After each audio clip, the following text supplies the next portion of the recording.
السلام علیکم ورحمۃ اللہ۔ الحمد للہ ان الحمد للہ نحمده ونستعینه ونستغفره ونعوذ باللہ من شرور انفسنا ومن سیئات اعمالنا من يهده الله فلا مضل له ومن يضلل الله فلا هادي له واشهد ان لا اله الا الله واشهد ان محمدا عبده ورسوله۔ رب اشرح لي صدري ويسر لي امري واحلل عقدة من لساني يفقهوا قولي رب زدني علما رب زدني علما رب زدني علما آمین یا رب العالمین۔ ہر قسم کی تعریف اور شکر اللہ رب العزت کے لیے لائق اور زیبا ہے، جو ساری کائنات کا ایک و تنہا خالق، مالک، مربی اور منتظم ہے۔ درود و سلام ہو انبیاء اکرام پر، خصوصاً نبی مکرم رحمت للعالمین امام الانبیاء محمد صلی اللہ علیہ وسلم پر اور آپ کے اصحاب پر۔ معزز سامعین اکرام، اللہ رب العزت سے دعا ہے کہ اللہ رب العزت ہمیں صحیح معنوں میں قرآن مقدس کو سمجھنے، صحیح معنوں میں یعنی قرآن کو خود قرآن سے، قرآن کو صحیح احادیث سے، نبی کریم صلی اللہ علیہ وسلم کی، اور قرآن کو اس طرح ہم قرآن و حدیث کی روشنی میں سمجھے جس طرح صحابہ نے سمجھا، جس طرح صحابہ نے ایمان لایا اور عمل کیا۔ اللہ ہمیں توفیق عطا فرمائے کہ ہم اسے سمجھ کر کے اخلاص کے ساتھ، ایمان کے ساتھ عمل کریں اور لوگوں تک پہنچائیں۔ آمین یا رب العالمین۔ لفظی ترجمہ کو نکال لیں، اپنا پارہ نکالیں۔ اعوذ باللہ من الشیطان الرجیم۔ اے اللہ، ہم تیری پناہ میں آتے ہیں شیطان سے۔ اے اللہ، تو ہمیں بچا لے شیطان سے، شیطان کے مکر و فریب سے، تیرے کلام سے ہمیں روک دے، تیرے دین سے ہمیں روک دے، تیرے احکام و مسائل پر عمل کرنے سے ہمیں روک دے۔ بسم اللہ الرحمن الرحیم۔ اللہ کے نام سے جو رحمان اور رحیم ہے۔ اس عظیم کام کو اے خالق مالک ہم تیرے نام سے شروع کرتے ہیں۔ اے اللہ، تو اس کلام کو ہمیں سکھا دے، اس کلام کو ہمیں سمجھا دے، اس کلام پہ ہمیں ایمان دے دے اور عمل کی توفیق دے۔ اے اللہ، تو رحمان ہے، اے اللہ تو رحیم ہے۔ وَأَنفِقُوا، اور خرچ کرو، وَأَنفِقُوا، انفاق کرنا جس کو بولتے ہیں، خرچ کرو، فی سبیل اللہ، اللہ کے راستے، فی سبیل اللہ، اللہ کے راستے میں، ولا، اور نہ، تلقوا، تم ڈالو، بے ایدیکم، اپنے ہاتھوں کو، الی التہلکات، طرف ہلاکت کے، یعنی اللہ کے راستے میں خرچ نہ کر کے اپنے ہاتھ کو ہلاکت میں مت ڈالو، اپنے آپ کو ہلاکت میں مت ڈالو۔ وَأَحْسِنُوا، اور احسان کرو، وَأَحْسِنُوا، اور احسان کرو، ان اللہ، بے شک اللہ، یحب، محبت کرتا ہے، محبت رکھتا ہے، محسنین، احسان کرنے والوں سے۔ سبحان اللہ، اللہ ہم سب کو احسان کرنے والوں میں شامل فرمائے، آمین۔ وَأَتِمُّوا، اور پورا کرو، وَأَتِمُّوا، اور پورا کرو، حج، حج، والعمرہ، اور عمرہ کو، للہ، اللہ کے لیے، عمرہ اور حج اللہ کے لیے پورا کرو۔ فَإِن، پھر اگر، احصرتم، گھیر لیے جاؤ، فما، تو جو، مطلب حج کرنے نہ جانے دیے جاؤ، کسی دشمن کی وجہ سے، بیماری کی وجہ سے، یا کسی بھی پریشانی کی وجہ سے تم نہیں پہنچ پا رہے ہو تو کیا کرو؟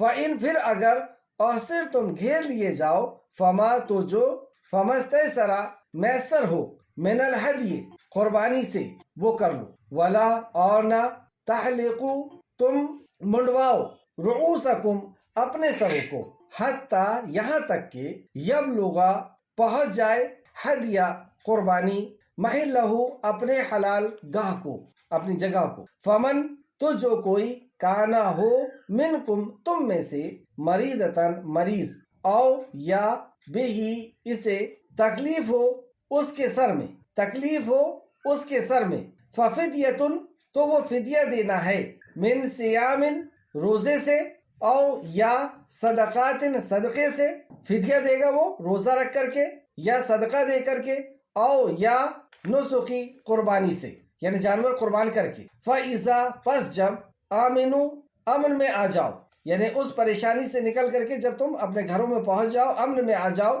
فمن، تو جو کوئی، تمتع، فائدہ اٹھائے، بالعمرہ، ساتھ عمرہ کے، الی الحج، حج تک، فما، تو جو بھی، فمستیسر، تو جو بھی میسر ہو، من الہدی، قربانی سے، وہ کر لو، فمن، پھر جو کوئی، لم، نہ، یجد، پائے، فصیام، تو وہ روزہ رکھے، فصیام، تو وہ روزہ رکھنا ہے، ثلاثتی، 3 ایامن، دنوں کے، فی الحج، حج میں، وسبعۃ، اور 7، اذا، جب، رجعتم، لوٹے، حج کے دنوں میں 3 روزے، اور گھر میں جب لوٹ جائے گا تو 7 روزے۔ تل کا یہ عشرۃ 10 ہیں، کاملۃ پورے، تو اس طریقے سے 10 پورے ہوں گے۔ ذالک یہ لمن اس کے لیے ہے جو لم نہ یکن ہو اہلہ اس کے اہل خانہ، حاضری پاس رہنے والا، مسجد الحرام مسجد حرام کے لیے، مطلب جو مسجد حرام کے پاس رہنے والا۔ واتقوا اور ڈرو، واتقوا اللہ اور ڈرو اللہ سے، ذالک یہ لمن اس کے لیے جو لم نہ یکن ہو اہلہ اس کے اہل خانہ، یہ اس کے لیے ہے جو اہل خانہ میں سے نہ ہو، یعنی قریب میں سے نہ ہو، پاس رہنے والے کی۔ مسجد الحرام مسجد حرام کے پاس میں جو رہنے والا نہیں ہے اس کے لیے۔ واتقوا اور ڈرو، واتقوا اللہ اور ڈرو اللہ سے، وَاعْلَمُوا اور جان لو، ان اللہ بے شک اللہ شدید العقاب سخت سزا دینے والا ہے۔ آیت تفسیر کی طرف، آیت نمبر 195 195۔ اور تم اللہ کی راہ میں خرچ کرو اور اپنے ہاتھ ہلاکت کے طرف نہ ڈالو۔ اس کی پچھلی کلاس میں ہم نے دیکھا کہ مسلسل توحید کا ذکر ہوا، پھر اس کے بعد نماز کا، صیام روزے کا، اور اللہ رب العزت کے کلمے کو بلند کرنے کے لیے، اللہ رب العزت کے کلمے کی حفاظت کے لیے، دین کی حفاظت کے لیے جہاد کا، اور اب اللہ کے راستے میں خرچ کرنے، انفاق کرنے کے تعلق سے، اور اس کے بعد حج کے احکام و مسائل شروع ہوں گے۔ وَأَنفِقُوا فِي سَبِيلِ اللَّهِ اور تم اللہ کے راستے میں خرچ کرو۔ اللہ کے راستے میں خرچ کرنے کے تعلق سے بے شمار مقامات پر اس کے فضائل بیان کیے گئے ہیں قرآن میں اور حدیث میں، جس میں سے سورہ بقرہ آیت نمبر 261 میں اللہ سبحانہ وتعالی نے فرمایا، ان لوگوں کی مثال جو اپنے مال اللہ کے راستے میں خرچ کرتے ہیں، ایک دانے کی مثال کی طرح ہے جس نے 7 گوشے اگائے۔ یعنی اللہ رب العزت ہمارے صدقات کو کس انداز میں قبول کرتا ہے اس کے لیے ایک اگزامپل دیا کہ تمہارا جو مال اللہ کے راستے میں خرچ کیا جاتا ہے، اللہ کے ہاں وہ کس طرح مقبول ہوتا ہے، اور نیکی کی قبولیت کے لیے جو شرائط ہے اس شرائط کے ساتھ اگر ہم اللہ کے راستے میں مال کو خرچ کرتے ہیں تو اللہ رب العزت اسے کس طرح اس کا اجر و ثواب بڑھا کر کے ہمیں عطا کرتا ہے۔ تو عمل کی قبولیت، کیونکہ یہ بھی ایک عمل میں سے ہے اللہ کے راستے میں خرچ کرنا، تو عمل کی قبولیت کی 3 شرط۔ سب سے پہلی کہ ایمان ہو، یعنی ایمان کی موجودگی میں، اور ایمان میں سر فہرست توحید ہے، اللہ پر ایمان، اللہ کی وحدانیت پر ایمان، اللہ کے فرشتوں پہ ایمان، اللہ کی یہ بنیاد ہے۔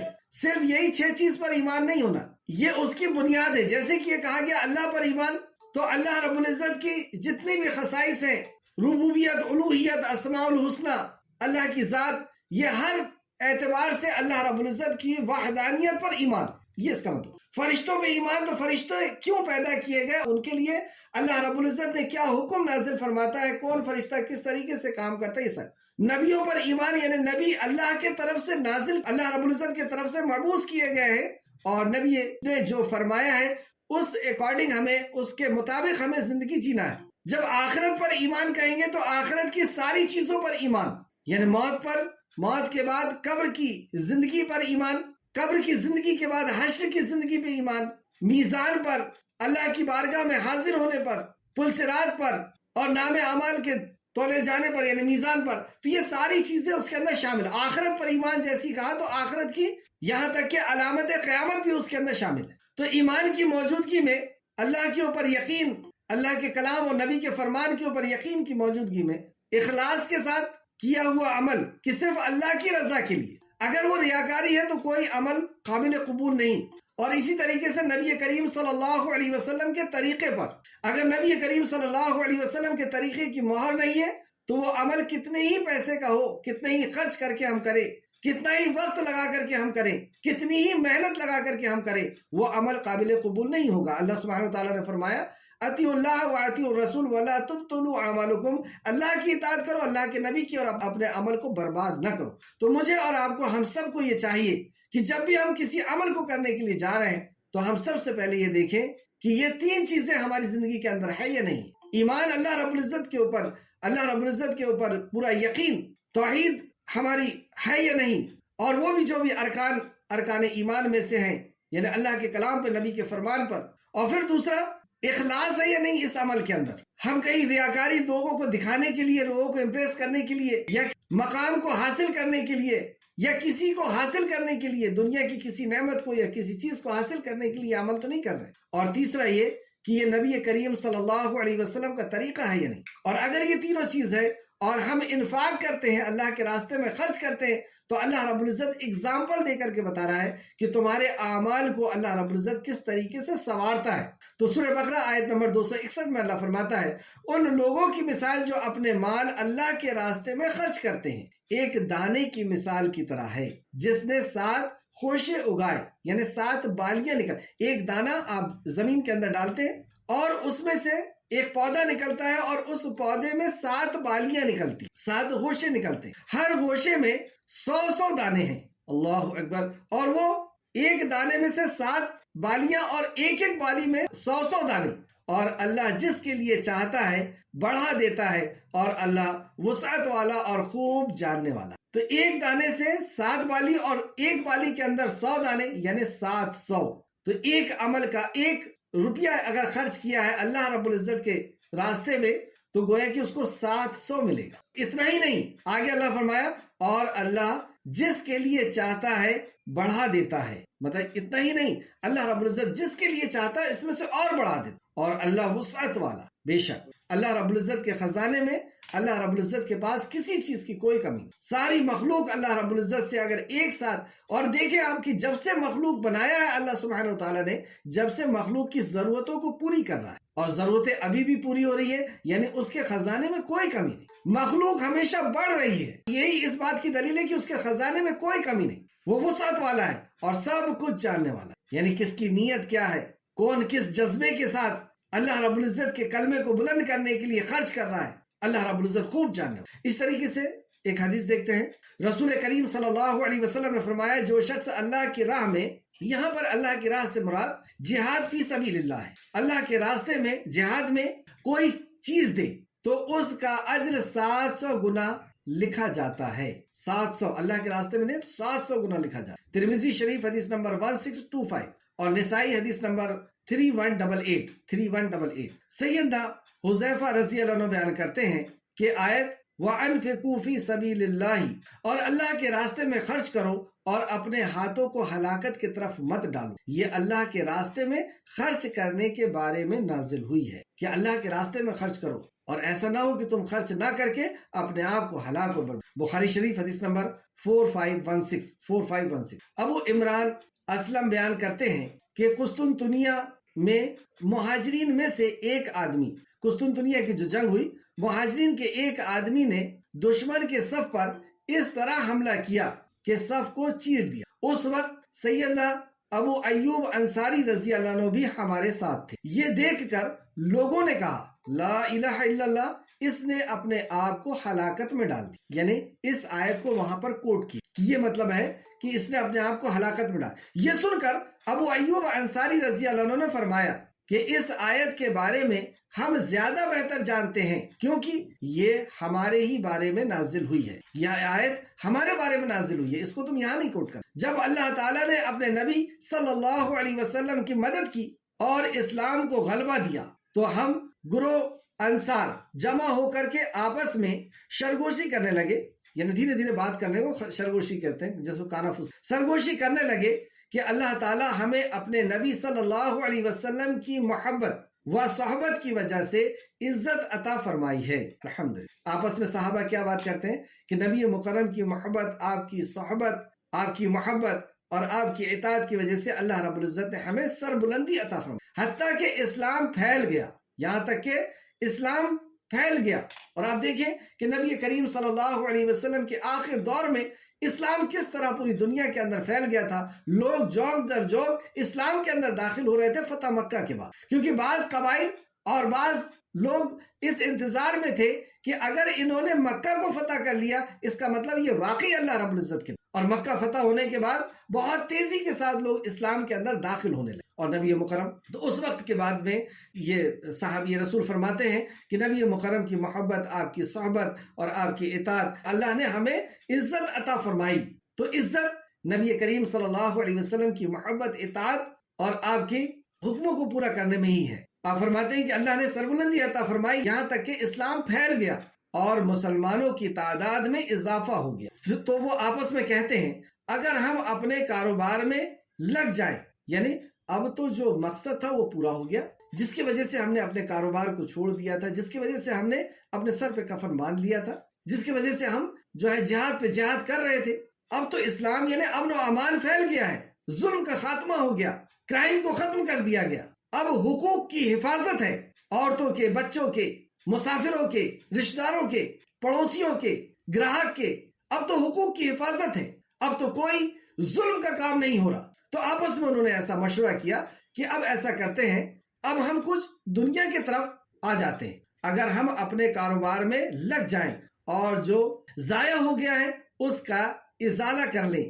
تو اس کے جواب میں اللہ تعالیٰ نے یہ آیت نازل فرمائی۔ آپس میں وہ بات کر رہے ہیں اور اللہ رب العزت نے فوراً ان کی رہنمائی کی کہ دین کو چھوڑ کر کے اگر ہم دنیا میں ہی لگ جائیں، دنیا کو ہی سنوارنے میں، تو اس تعلق سے اللہ رب العزت نے فرمایا ہلاکت کے سردار اموال میں ٹھہر جانا، یعنی مال میں ٹھہر جانا، مال کو سنوارنے میں، بڑھانے میں ٹھہر جانا، ان کی اصلاح کرنا اور جہاد چھوڑ دینا، یعنی ہلاکت کا سبب ترک جہاد اور مال و دولت کے حصول میں ہے، یعنی ہلاکت کا سبب ترک جہاد، یعنی جہاد کو ترک کر دینا، یعنی ظلم کے خاتمے کو بند کر دینا، ظلم کے روکنے کو بند کر دینا۔ اور ظلم جو پچھلی بار بتایا جا چکا ہے کہ 3 قسم کے ظلم ہوتے، ان الشرک لظلم عظیم جو سب سے بڑا ظلم ہے، لوگوں کے اوپر ظلم کرنا جو دوسرے نمبر کا، اور تیسرا اپنے آپ پر ظلم کرنا۔ تو یہ ظلم کے دروازوں کو بند کرنا اگر چھوڑ دیا جائے، یعنی ہلاکت کا سبب ترک جہاد، ظلموں کا، اور مال و دولت میں حرص ہے۔ اسے ابو داؤد نے بھی روایت کیا اور ترمذی نے بھی۔ ابو داؤد حدیث نمبر 2512 اور ترمذی حدیث نمبر 2972۔ تو یہاں تک ہم نے دیکھا، اور تم اللہ کے راہ میں خرچ کرو اور اپنے ہاتھ ہلاکت کی طرف نہ ڈالو، یعنی اپنے ہاتھ کو اللہ کے راستے میں خرچ نہ کر کے اپنے آپ کو ہلاک نہ کر لو۔ اس کے آگے فرمایا وَأَحْسِنُوا إِنَّ اللَّهَ يُحِبُّ الْمُحْسِنِينَ، اور تم نیکی کرو، یقیناً اللہ نیکی کرنے والوں کو پسند کرتا ہے۔ یہاں محسنین کو نیکی سے تعبیر کیا، نیکی کا ترجمہ کیا۔ احسان نیکی کا وہ اعلیٰ معیار، اعلیٰ مقام جو مراتب میں سب سے اونچا مرتبہ ہے۔ مسلمان کے الگ الگ مرتبے ہوتے ہیں، ایک صرف مسلم ہوتا ہے، ایک ایمان والا ہوتا ہے اور ایک احسان والا ہوتا ہے۔ تو احسان کے تعلق سے سیدنا ابو ہریرہ رضی اللہ عنہ بیان کرتے ہیں کہ حدیث جبرائیل میں ہے کہ جبرائیل علیہ السلام نے رسول اللہ صلی اللہ علیہ وسلم سے سوال کیا احسان کیا ہے؟ تو آپ نے فرمایا تو اللہ کی عبادت اس طرح کر کہ جیسے تو اسے دیکھ رہا ہے، اور اگر تجھ سے یہ نہ ہو کہ تو اسے دیکھ رہا ہے تو کم از کم یہ سمجھ کہ اللہ تجھے دیکھ رہا ہے۔ بخاری شریف حدیث نمبر 50۔ پتہ یہ چلا کہ احسان وہ درجہ ہے ایک مسلم کا، ایمان والے کا، کہ وہ اس حالت میں زندگی جینے لگتا ہے کہ اللہ رب العزت اسے دیکھ رہا ہے، اور جسے یہ یقین ہو جائے کہ میرا خالق مجھے دیکھ رہا ہے، اللہ رب العزت مجھے دیکھ رہا ہے، جس کی پکڑ سخت ہے اور جس کے رحم و کرم پہ میں ہمہ لمحہ جی رہا ہوں، جس کے سامنے مجھے حاضر ہونا ہے، جس کے سامنے مجھے اپنے عمل کا حساب دینا ہے، کیا وہ کوئی گناہ کر سکتا؟ کیا وہ ریاکاری کرے گا؟ کیا وہ معصیت، اللہ رب العزت کی نافرمانی کا کوئی کام کرے گا؟ اور اسی کی ٹریننگ رمضان میں روزے کی حالت میں دی جاتی ہے کہ ایک بندہ اکیلے میں بھی اللہ کی نافرمانی نہیں کرتا کیونکہ روزہ ٹوٹ جائے گا۔ تو احسان یہ ہے کہ ہم اس حالت میں عبادت کریں، اور عبادت صرف نماز روزہ ہی نہیں ہوتا، عبادت ہر وہ کام جو اللہ رب العزت کے حکم پر نبی مکرم صلی اللہ علیہ وسلم کے طریقے کے مطابق اللہ کی رضا کے لیے بندہ کرتا ہے، وہ ہر کام عبادت۔ تو عبادت اس حال میں ہو کہ اللہ سبحانہ وتعالیٰ اسے دیکھ رہا ہے، یہ احسان ہے۔ تو یہاں پہ بتایا اور تم نیکی کرو، یقیناً اللہ نیکی کرنے والوں کو پسند کرتا ہے، محسنین پسند کرتا ہے، یحبو یعنی ان سے محبت کرتا ہے۔ آیت نمبر 196۔ اور تم حج اور عمرہ اللہ کے لیے پورا کرو، یعنی حج اور عمرہ کے لیے جب نیت کر لیے نکل گئے تو اسے پورا کرنا ہے۔ پھر اگر تمہیں راستے میں روک دیا جائے تو قربانی کے لیے جو میسر ہو، یعنی قربانی کا جانور لے کر کے حج کرنے جا رہے ہیں اور راستے میں تمہیں روک لیا گیا تو قربانی کے لیے جو میسر ہو، جو تمہارے پاس ہو، تو قربانی کر دو اور اپنے سروں کو منڈا لو حتیٰ کہ قربانی اپنے حلال ہونے کی جگہ پہنچ جائے۔ اس آیت کا شان نزول کے تعلق سے تفسیر ابن کثیر جلد نمبر 1 صفحہ نمبر 420 میں فرمایا، ارشاد باری تعالیٰ، پھر اگر تم راستے میں روک لیے جاؤ، جیسی قربانی میسر ہو وہ قربانی کر دو کے بارے میں آئمہ تفسیر نے ذکر کیا ہے کہ یہ آیت 6 ہجری میں یعنی حدیبیہ کے سال اس وقت نازل ہوئی تھی جب مشرکین رسول اللہ صلی اللہ علیہ وسلم اور بیت اللہ کے مابین حائل ہو گئے تھے۔ جب نبی کریم صلی اللہ علیہ وسلم 1400 لوگوں کو لے کر کے عمرہ کے لیے جا رہے تھے 6 ہجری میں، تو یہ مشرکین مکہ حائل ہو گئے، بیچ میں آ گئے تھے، یعنی عمرہ کے لیے جانے نہیں دے رہے، خانہ کعبہ تک پہنچنے کی اجازت نہیں دے رہے، یا روک لیا تھا۔ یعنی حدیبیہ کے سال اس وقت نازل ہوئی تھی جب مشرکین رسول اللہ صلی اللہ علیہ وسلم اور بیت اللہ کے مابین،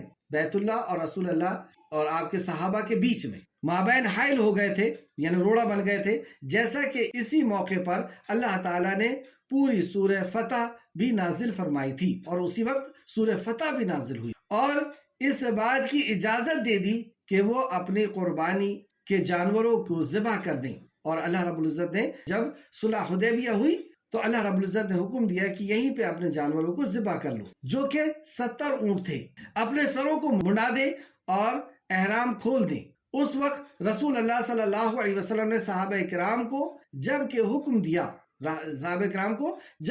دیا کہ وہ سر منڈوا لیں اور احرام کھول کر حلال ہو جائے، تو انہوں نے ایسا کرنے سے قدر تاخیر کیا تاکہ یہ حکم منسوخ ہو جائے۔ کیا نیت تھی؟ تاخیر کیوں کر رہے کہ یہ کیسا صلح ہوئی ہے اور اس میں تو کچھ بھلائی نظر نہیں آتی، اس میں تو ہماری جو ہے ہار ہے، یا ہمیں جھکایا گیا ہے، ہمارے اوپر ظلم کیا گیا ہے، جبکہ ہم طاقتور ہیں، ہم سب کچھ کر سکتے ہیں۔ تو تھوڑا سا رک رہے تھے کہ شاید اللہ رب العزت کی طرف سے یہ ہم تاخیر کریں اور یہ منسوخ ہو جائے، حکم بدل دیا جائے تو منسوخ ہو جائے۔ مگر جب رسول اللہ صلی اللہ علیہ وسلم نے اپنا سر مبارک منڈوا دیا تو حضرات صحابہ اکرام رضی اللہ عنہما نے بھی اپنے نبی کریم صلی اللہ علیہ وسلم کی اتباع کی۔ جب نبی مکرم نے دیکھا کہ یہ لوگ جو ہے نہیں جلدی کر رہے ہیں، تو نبی کریم صلی اللہ علیہ وسلم نے سب سے پہلے اپنے سر کو منڈوایا، اور یہ سارے صحابہ پھر ایک کے بعد ایک آ کر کے اپنے سروں کو منڈوا لیے۔ ہاں البتہ کچھ لوگوں نے بال کٹوا دیے اور کچھ نے منڈوا دیے، کیونکہ یہ دونوں جائز ہے، کچھ لوگ نے بال کٹوا دیے اور کچھ لوگوں نے پورا صاف کروا لیے، منڈوا لیے۔ اسی وجہ سے تو رسول اللہ صلی اللہ علیہ وسلم نے فرمایا تھا اللہ تعالیٰ بال منڈانے والوں پر رحم فرمائے۔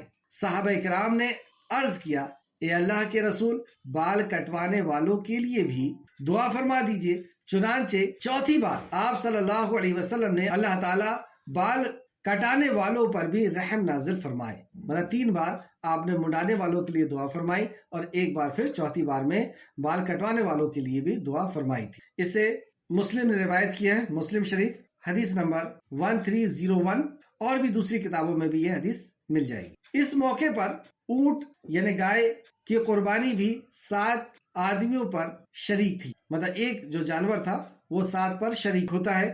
حضرت صحابہ کرام کے کل تعداد 1400 تھی۔ اس روایت کو امام بخاری نے روایت کیا ہے، بخاری شریف حدیث نمبر 4006 کہ ایک جانور 7 کے لیے کافی ہو جاتا ہے۔ آگے دیکھیں، حج اور عمرہ کو اللہ تعالیٰ کے لیے پورا کرو، ہاں اگر تم روک لیے جاؤ تو جو قربانی میسر ہو اسے کر ڈالو اور اپنے سر منڈالو، اور جب تک کہ قربانی قربانگاہ تک نہ پہنچ جائے، البتہ تم میں سے جو بیمار ہو، یعنی یا تو تمہیں روک لیا گیا ہے دشمنی سے، یا تم میں سے کوئی بیمار ہو، یا اس کے سر میں کوئی تکلیف ہو جس کی وجہ سے سر منڈالے، تو اس پر فدیہ ہے۔ اگر مجبوری کی وجہ سے وہ سر منڈا لیتا ہے یا کسی تکلیف کی وجہ سے، بیماری کی وجہ سے، خواہ روزے رکھے، فدیہ کیا ہے؟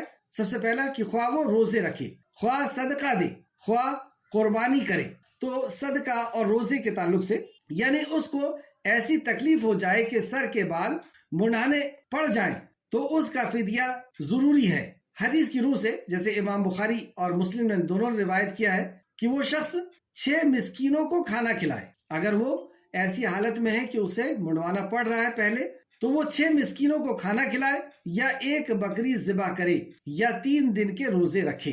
بخاری شریف حدیث نمبر 4191 اور مسلم شریف حدیث نمبر 1201۔ روزے کے علاوہ پہلے 2 فدیے کی جگہ کے بارے میں اختلاف ہے۔ بعض کہتے ہیں کہ کھانا اور خون مکہ میں ہی دے، بعض کہتے ہیں روزے کی طرح اس کے لیے بھی کوئی خاص جگہ متعین نہیں ہے۔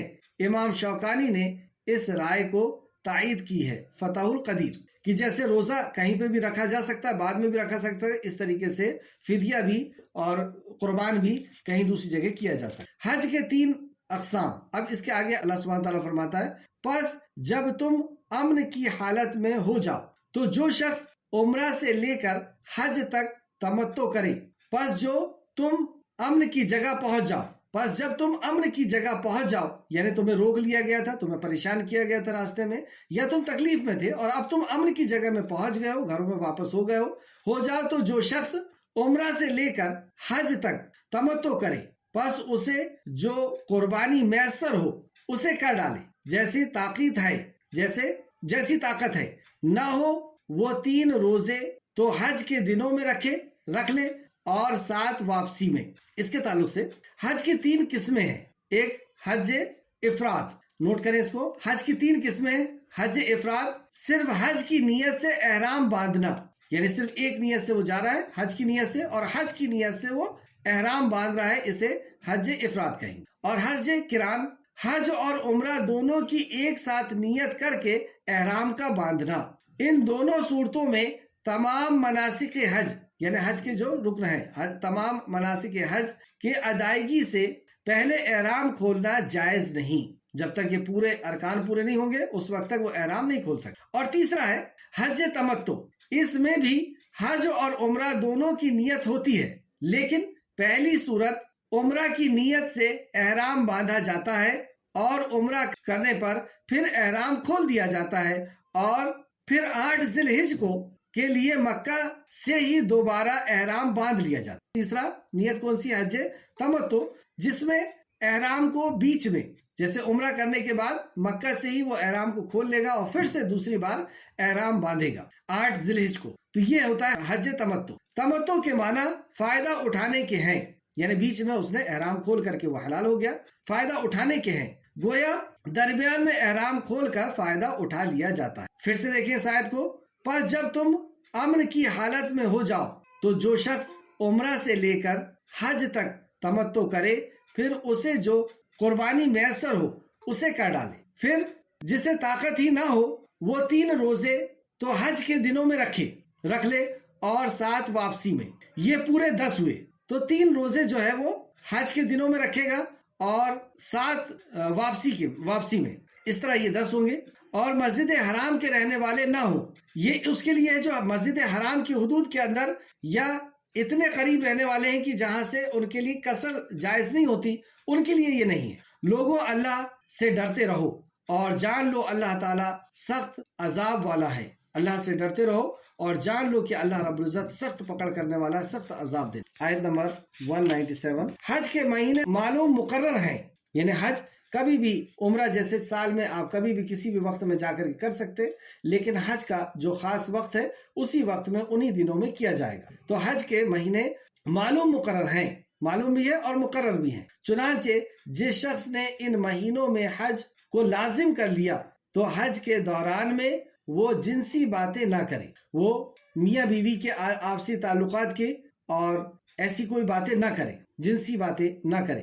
دوسرا، اللہ کی نافرمانی نہ کرے، یعنی اللہ رب العزت کی کوئی بھی کسی بھی قسم کی وہ نافرمانی نہ کرے اور کسی سے جھگڑا لڑائی نہ کرے۔ اس تعلق سے ایک حدیث جو تفسیر ابن کثیر جلد نمبر 1 صفحہ نمبر 429 میں لے کر کے آئے ہیں، جو امام مسلم اور بخاری اور مسلم دونوں نے روایت کیا ہے کہ حضرت ابو ہریرہ رضی اللہ عنہ سے روایت کیا ہے کہ رسول اللہ صلی اللہ علیہ وسلم نے فرمایا، جو شخص اللہ کے لیے حج کرے پھر نہ عورتوں سے جنسی باتیں کرے اور نہ کوئی گناہ کا کام کرے تو وہ گناہوں سے پاک ہو کر لوٹتا ہے، گویا اس دن کی طرح ہو جاتا ہے جیسے اس کی ماں نے اسے اسی دن جنم دیا ہو۔ یعنی جب بچہ ولادت ہوتی ہے تو کیسا وہ گناہوں سے پاک ہوتا ہے، اس طریقے سے اگر وہ حج کے ارکان کو پورا کرے، جو بھی اللہ رب العزت نے اس کے اندر احکام و مسائل نازل کیے ہیں، اس طریقے سے اگر وہ حج کے ارکان کو پورا کرتا ہے تو اللہ رب العزت اس کے گناہوں کو اس طریقے سے دھو دیتا ہے اس بندے کو جیسے کہ وہ اسی دن اس کی ولادت ہوئی ہے۔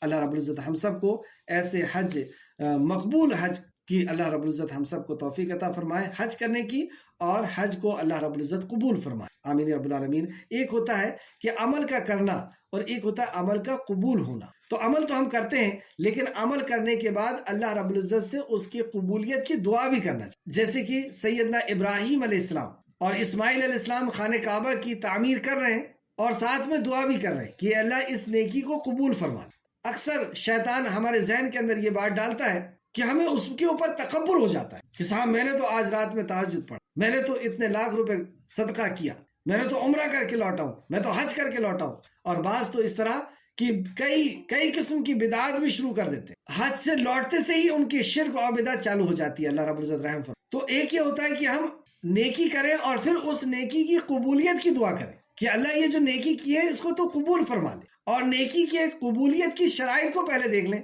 جیسے خاص طور پر جب ہم حج کرنے جا رہے ہیں تو ہمارا مال جو ہے وہ حلال ہو، حلال کمائی سے حج کرنے جا رہے ہیں، اور پھر اس کے بعد ایمان، اخلاص، نبی کریم صلی اللہ علیہ وسلم کا طریقہ، تو یہ اس طریقے کے مطابق اگر ہم عمل کرتے ہیں اور پھر اللہ رب العزت اگر اس عمل کو قبول کرتا ہے، حج کو قبول کرتا ہے، تو ایسا بندہ ہو جاتا ہے جیسے اس دن ہی اس کی ماں نے اسے جنم دیا ہے۔ تو یہ اسے بخاری نے روایت کیا، بخاری شریف حدیث نمبر 1521 اور مسلم شریف حدیث نمبر 1350۔ اور جو نیکی کا کام تم کرتے ہو اللہ اسے جانتا ہے۔ جو بھی تم نیکی کا کام کر رہے ہو، جیسے لقمان علیہ السلام نے اپنے بچوں سے کہا تھا کہ جو تم ایک چھوٹی سی بھی نیکی کر رہے ہو تو اللہ رب العزت اسے جانتا ہے۔ تو جو نیکی کا کام تم کرتے ہو اللہ اسے جانتا ہے۔ اور حج کے لیے ذات راہ لے لو، حج کے لیے ذات راہ لے لو، یعنی آنے جانے کا جو سامان ہے اس سامان کو لے لو۔ آگے ایک نصیحت اللہ رب العزت کرا، بے شک بہترین ذات راہ تو تقوی ہے۔ ذات راہ تو لے لو، لیکن بہترین ذات راہ تقوی ہے۔ تو یہ حج کے لیے ذات راہ ہو بھی بہترین ذات راہ ہے، اور آخرت کے سفر کا بھی یہی بہترین ذات راہ۔ جب ہم آخرت کا سفر کریں تو اس وقت بھی سب سے بہترین اگر کوئی چیز ہے ہمارے پاس ہوگی تو وہ تقوی، کہ ہماری زندگی کس انداز میں گزری، اللہ کی نافرمانی میں یا تقوی کے ساتھ، اللہ رب العزت کی نافرمانی سے ڈرتے ہوئے، اللہ کی محبت ایسی کہ اس کی نافرمانی سے ڈرتے ہوئے ہم نے زندگی کو گزاری کہ میرا رب مجھ سے ناراض نہ ہو، میرا رب مجھ سے نہ روٹ جائے۔ وہ رب جس نے مجھے انسان بنایا، وہ رب جس نے میری ضرورتوں کو میرے آنے سے پہلے پورا کیا۔ ہم دنیا میں آنے سے پہلے اللہ رب العزت نے ہماری ضرورتوں کو پوری کرا کہ ہمیں دیکھنے کے لیے ہماری دنیا میں آنے سے پہلے آنکھ بنا دی، سننے کے لیے کان بنا دیا، بولنے کے لیے، احساس کو بیان کرنے کے لیے زبان اللہ رب العزت نے عطا کر، اور ایسی بے شمار نعمتیں اللہ رب العزت نے عطا۔ وہ رب جو میرا اتنا خیال رکھتا ہے، مجھ سے اتنی محبت کرتا ہے، میری ضرورتوں کو پوری کرتا ہے، میری حفاظت کرتا ہے، وہ رب مجھ سے ناراض نہ ہو جائے۔ کوئی ایسا کام چھوٹے سے چھوٹا گناہ یا بڑے سے بڑا گناہ، اس سے کیوں ڈر رہا ہے؟ اللہ کی محبت کی۔ اور دوسرا یہ کہ اللہ رب العزت کی پکڑ کا اس کو ایسا یقین ہے اور ایسا علم ہے کہ اس کی جب پکڑ آئے گی تو پھر دنیا کا کوئی اسے بچا نہیں سکتا۔ اگر اللہ کی پکڑ آ گئی، اللہ نے کسی کو اگر اپنے عذاب میں ملوث کر دیا، پکڑ لیا، تو پوری دنیا مل کر کے اسے بچانے، اور اللہ رب العزت اگر کسی کو بچا لے، کسی کے اوپر رحم و کرم کر دے، تو پوری دنیا مل کر کے اسے نقصان نہیں پہنچے۔ تو بہترین ذات راہ حج کا ہو یا آخرت کے سفر کا ہو یا دنیا کے اندر، بہترین ذات راہ تو تقوی ہے۔ اللہ ہم سب کو متقیوں میں شامل فرما دے۔ تقوی کب آئے گا؟ اللہ سبحانہ وتعالیٰ نے ایک جگہ فرمایا کہ اللہ کی خشیت تو وہ لوگ رکھتے ہیں، اللہ کا ڈر تو وہ رکھتے ہیں جو علم والے ہیں، جو علماء ہیں، جو علم والے ہیں۔ واقعی جب اللہ رب العزت کی ذات کا کسی کو علم ہو جائے، اللہ کی معرفت ہو جائے، اللہ کی پہچان ہو جائے، تو پھر اس کی خشیت اپنے آپ آنا ہے۔ اللہ کی خشیت کا نہ ہونا یہ اسی کے اندر ہوگا جو اللہ کو نہیں جانتا، اور جو اللہ کو جانتا ہے کہ وہ کیسا علیم ہے، کیسا خبیر ہے، کیسا سمیع اور کیسا بصیر ہے، اور کیسا ہمارے گناہوں پہ ہم کو پکڑنے والا ہے، اور وہ کیسا رحم کرنے والا ہے، تو اس کے اندر اللہ کی خشیت بھی آئے گی، اور یہی چیز پھر تقوی کو پیدا کرے گی۔ تقوی بھی یہی چیز، اللہ کی خشیت، تو یہ علم سے آئے گا، اللہ رب العزت کی معرفت سے۔ اور علم کہاں سے حاصل ہوگا؟ علم کا سر چشمہ جو ہے وہ اللہ کا کلام اور نبی کریم صلی اللہ علیہ وسلم کا فرمان ہے۔ اللہ کے کلام سے، نبی کے فرمان سے ہی ہمیں پتہ چل سکتا ہے، اللہ رب العزت کی معرفت حاصل ہو سکتی ہے، اللہ رب العزت کی پہچان حاصل، اور پھر یہی علم ہمیں عمل کی دعوت دیتا ہے، تقوی کی دعوت دیتا ہے۔ اور اگر تقوی کو ہم اختیار نہ کریں تو علم عمل کو دعوت دیتا ہے، اور جب بندہ عمل نہیں کرتا تو علم چلا جاتا۔ علم عمل کی دعوت دیتا ہے، اور جب بندہ عمل نہیں کرتا تو علم چلا جاتا ہے۔ پھر کون بچ جاتا ہے؟ ابو جہل۔ اللہ رب العزت ہم سب کو محفوظ رکھے، ولا الضالین کا وہ مستحق ہو جاتا ہے۔ کہ جن کے اوپر عذاب آیا، علم تھا لیکن ان کے اوپر علم تھا اور عمل نہیں تھا، یہی تھے یہودی، علم تھا اور عمل نہیں تھا، تو یہ عذاب کے مستحق ہوئے۔ تو بہرحال اور جو نیکی کام تم کرتے ہو اللہ اسے خوب جاننے والا، باخبر ہے اللہ رب۔ اور حج کے لیے ذات راہ لے لو، یہاں پہ حج کا لفظ نہیں ہے عربی میں، اور ذات راہ لے لو، بے شک بہترین ذات راہ تو تقوی، اور اے عقل مندو تم مجھ ہی سے ڈرو۔ یہ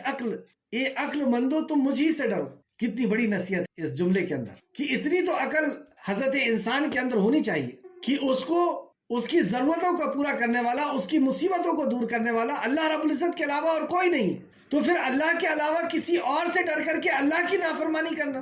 ہم جو بھی نافرمانی کرتے ہیں وہ کیوں کرتے ہیں؟ فلاں ناراض نہ ہو جائے، فلاں کو تکلیف نہ پہنچ جائے، دنیا حاصل کرنے کے لیے، دنیا کی چاہ میں۔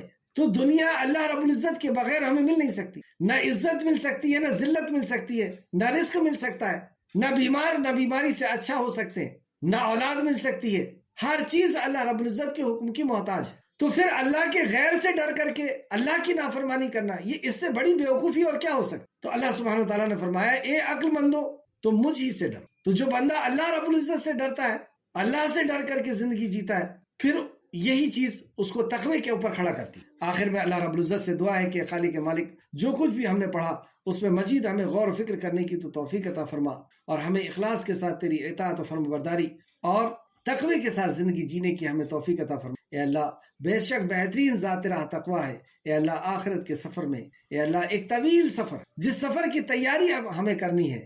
جب بھی دیکھیں آپ حج کرنے جاتے ہیں تو 2 مہینہ پہلے سے حج کی تیاری ہونا شروع ہوتی ہے، کیونکہ ایک لمبا سفر ہے اور الگ الگ جگہ جا کر کے اس کی ٹریننگ لیتے ہیں۔ جس نے پہلے حج کر چکے ہیں ان کے پاس جاتے ہیں، کبھی کسی ٹریننگ سینٹر میں جاتے ہیں، علماء کے پاس جاتے ہیں اور سمجھتے ہیں، اور اس کی تیاری، اس کی پیکنگ ہوتی ہے، اچھے جو ہے بیگ لیے جاتے ہیں، سامان لیے جاتے ہیں۔ یہ سفر کتنا سفر، اور جو ہمیشہ کا سفر ہے اس سفر کی کتنی تیاری ہے، اور اس سے کوئی انکار نہیں کر سکتا کہ اس سفر کے لیے ہمیں جانا ہے، اور وہ سفر کا وقت بہت تیزی سے ہمارے قریب آ رہا ہے۔ ہر دن ہم اس سفر کے قریب پہنچتے جا رہے ہیں، پتہ نہیں کون سی شام ہماری آخری شام ہو جائے، پتہ نہیں کل کا سورج میرے اوپر طلوع ہوگا یا میری قبر کے اوپر طلوع ہوگا۔ اور اس سفر کی کیا تیاری، اس سفر کے لیے ذات راہ کیا تقوی ہے؟ جب موت کا فرشتہ آئے گا، جب وہ روح کو قبض کرے گا، بس وہیں سے ہمارا ذات راہ ہمارے کام آئے۔ وہ جو اللہ رب العزت کی، اللہ کے نبی کی اطاعت اور فرمانبرداری ہوگی، ایمان ہوگا، عمل صالح ہوگا، بس وہیں سے کام آنا شروع ہو جائے۔ یا تو فرشتہ آ کر کے کہے گا کہ چل اپنے رب کی طرف، اس نیکی کی طرف جس کا تجھ سے وعدہ کیا گیا تھا، اور وہ خوشی سے اس جسم سے نکل کر کے اور فرشتے کے حوالے اپنے آپ کو کر دے، جیسے مسکیزے میں سے پانی نکلتا ہے وضو کے لیے۔